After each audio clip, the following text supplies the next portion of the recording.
નમસ્કાર દર્શક મિત્રો, @ગુજરાતમાં આપનું સ્વાગત છે। રાજ્યમાં ગરમી અને ઉકળાટથી લોકો હવે ત્રાહિમામ પોકારી ઉઠ્યા છે અને વરસાદ જલ્દી આવે તેની રાહ જોઈ રહ્યા છે। કેટલાક ભાગોમાં ચોમાસું સક્રિય થઈ ગયું છે। આ દરમિયાન હવામાન વિભાગે ચોમાસા અંગે એક મોટી આગાહી કરી છે। હવામાન વિભાગના આંકડા અનુસાર હાલમાં વરસાદની કોઈ સિસ્ટમ સક્રિય ન હોવાથી 4 થી 5 દિવસ ગરમી 42 ડિગ્રી અને લઘુત્તમ તાપમાન 28 ડિગ્રીની આસપાસ રહી શકે છે। પશ્ચિમ દિશામાં પવન ફૂંકાઈ રહ્યો છે તો બીજી તરફ તાપમાનનો પારો પણ ઊંચકાઈ રહ્યો છે, જેના લીધે ગરમી અને અસહ્ય બફારાથી લોકો બેહાલ બન્યા છે।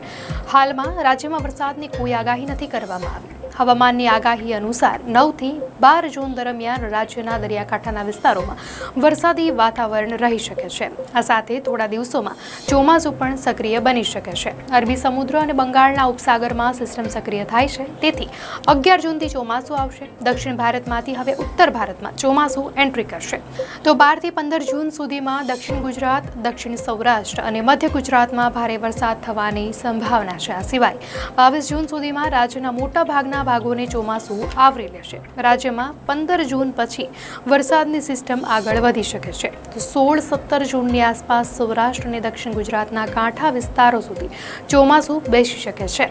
17 જૂનની આસપાસ વધુ એક અપર એર સાયક્લોનિક સર્ક્યુલેશનની સિસ્ટમ સક્રિય થવાથી રાજ્યમાં ચોમાસું એક્ટિવ થઈ શકે છે અને 22 જૂન સુધીમાં રાજ્યના મોટાભાગના વિસ્તારોમાં હળવાથી મધ્યમ વરસાદનો એક રાઉન્ડ પણ આવવાની શક્યતા છે। તો 9 થી 12 જૂન સુધી દરિયાકાંઠા વિસ્તારોમાં વરસાદી માહોલ રહેશે।